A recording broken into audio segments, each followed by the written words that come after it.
what's up, you guys? Welcome back to the meditation channel. How you doing? How's your week been?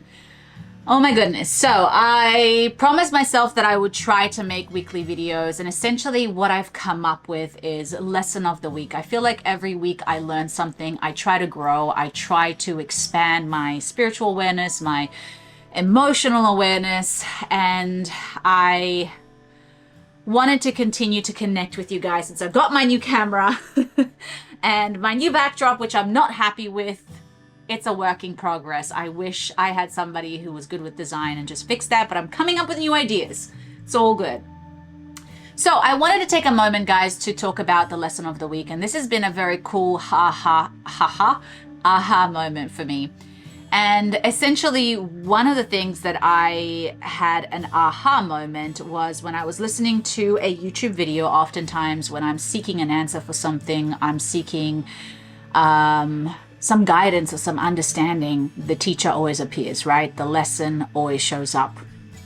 And I've been really trying to understand how to grow my business. Obviously, I have my Oracle deck that is available now, my book. I am creating online courses, and I'm doing pretty good, actually. I'm actually really proud of myself from where I'm at, but I'm nowhere near where I want to be. And I know so many of you feel the same way, whether it is the guinea pigs, whether it is love, whether it is physical fitness, for instance. You might have a specific goal that no matter what you try to do or how hard you try, you can't seem to get there. Could be a business like me. I'm trying to grow my business, and I am growing my business, but sometimes you just find these obstacles. It could be really anything in your life, your mental health. You know, maybe you have an addiction that you're trying to overcome. Honestly, this can apply really to anything in your life.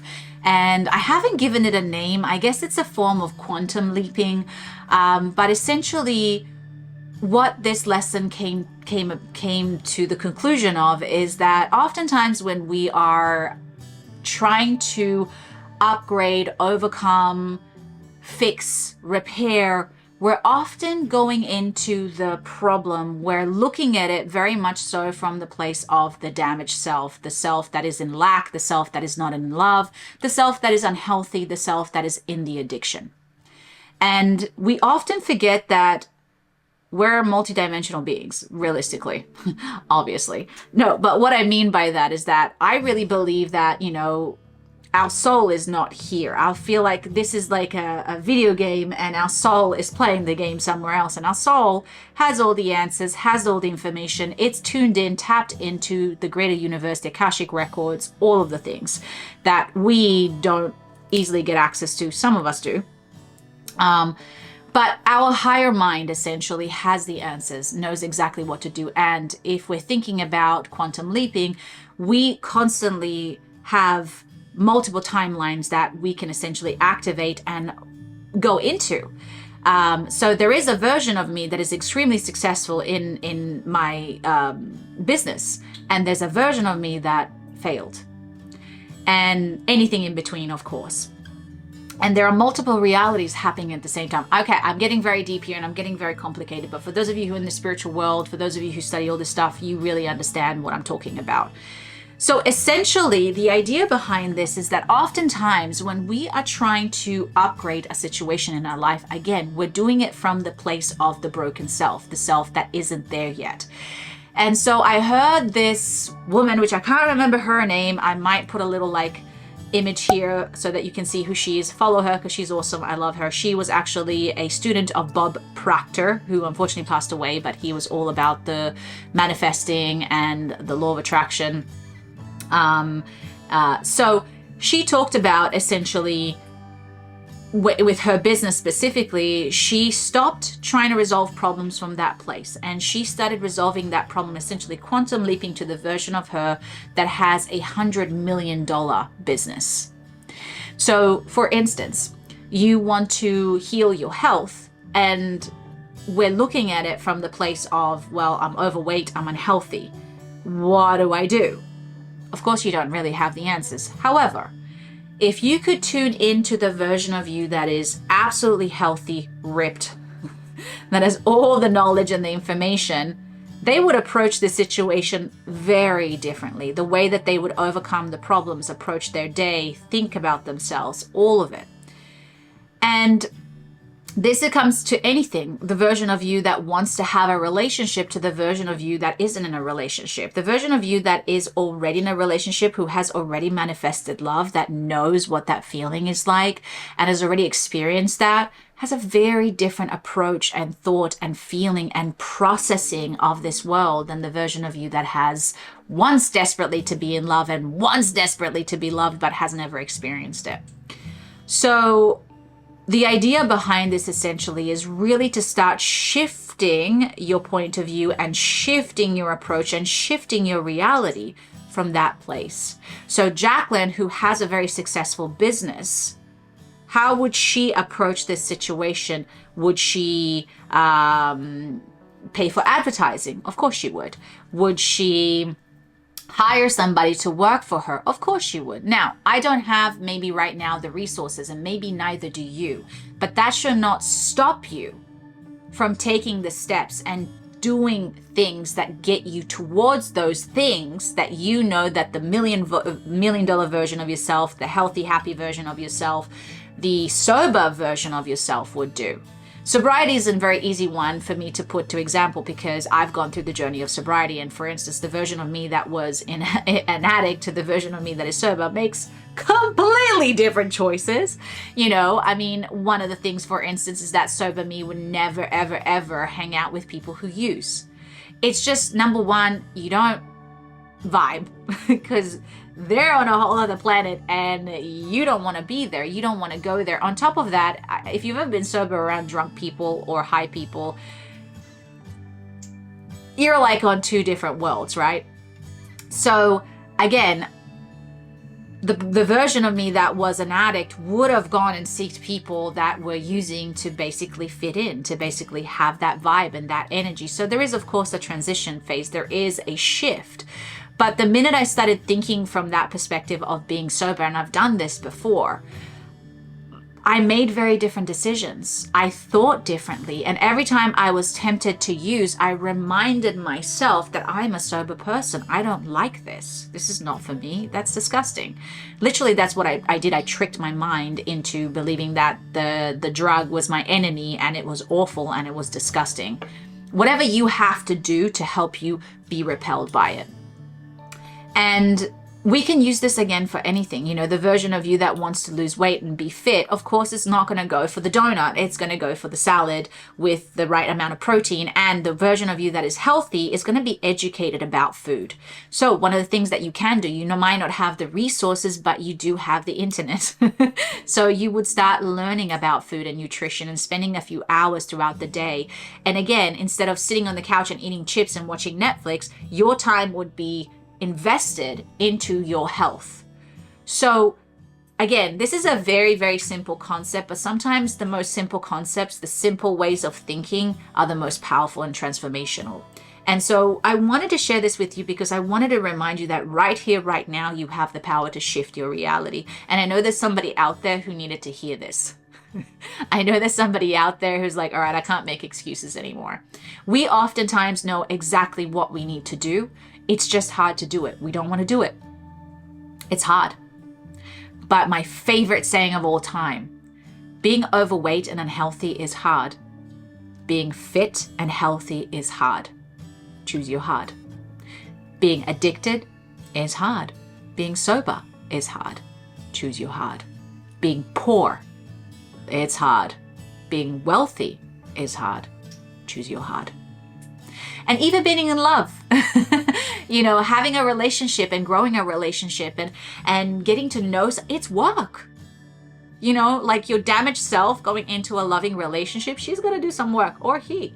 You know, when I first met my husband, I was still behaving and acting like a single person, and still I had residue of the old version of me that still didn't know how to be loved.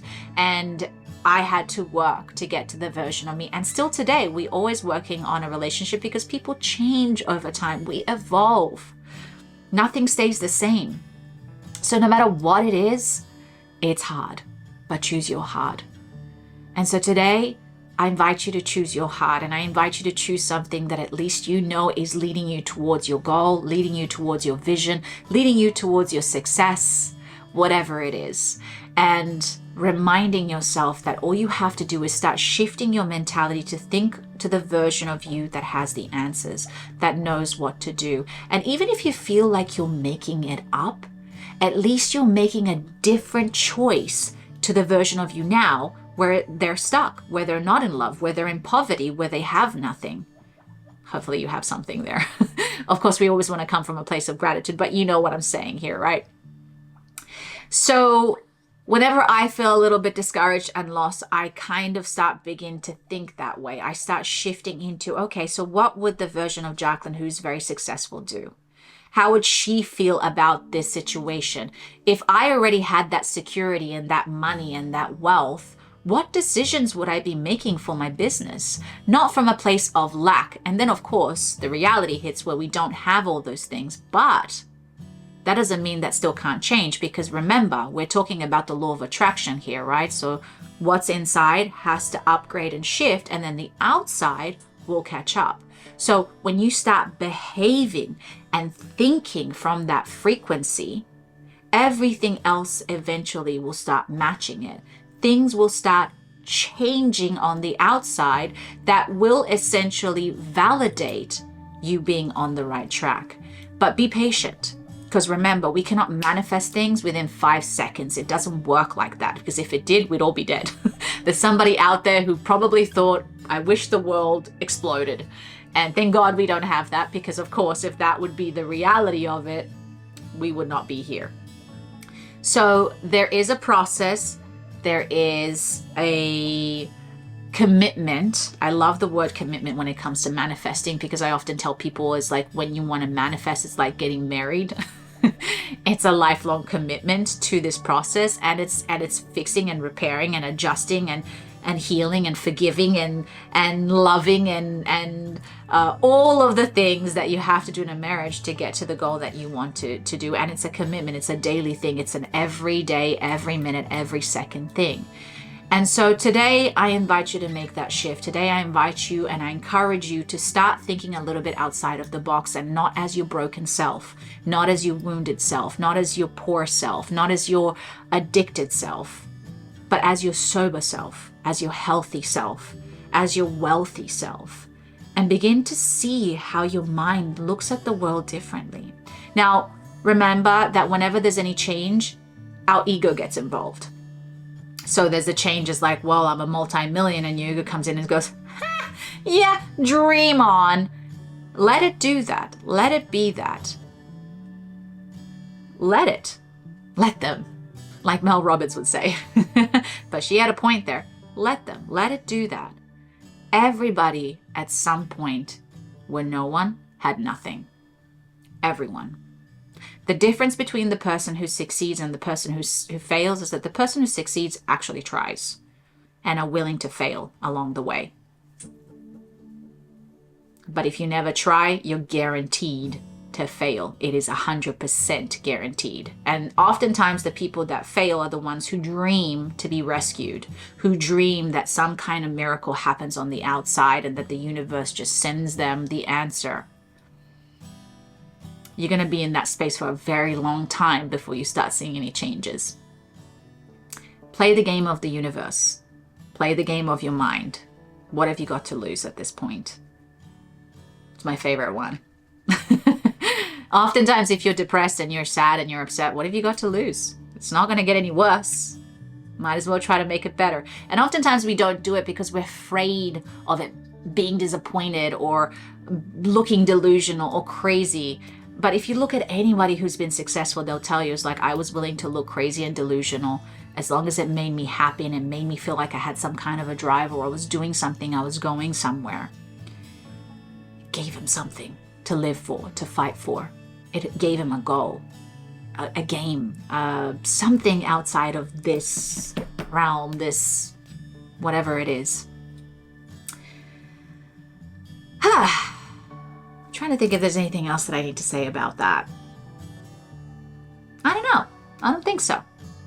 But you know what, guys? Leave a comment below and let me know if you would like me to have any conversations with you about anything about the channel. I'm looking to expand this channel. Yes, of course, it's a channel about meditation, but it's really a channel about self-empowerment, self-growth, spirituality, meditation, all of the things that encompass awakening and growing. And I'm excited to see where it's going to go, and I'm so grateful for all of you who, by the way, have subscribed. We're almost at 10,000 subscribers, by the way, which I cannot believe. I've been dying to get that plaque thing, by the way, that like little thing so I can point at it. Thank you, Peanut. That's my dog. I've been dying to get that, so I think I have to get to 10,000 subscribers. So if you guys can do me a favor, if you're not subscribed yet, make sure you subscribe. Of course, check out my products, by the way, guys. I do have the Realms Oracle cards that are out and the Book of Realms. Super excited about this. I will be bringing out courses and more information about the realms. And of course, make sure you follow me on all of the socials and all of the things. And that's it. I think that's it. All right, guys, as always, I'll see you soon and have a magical day. Bye-bye.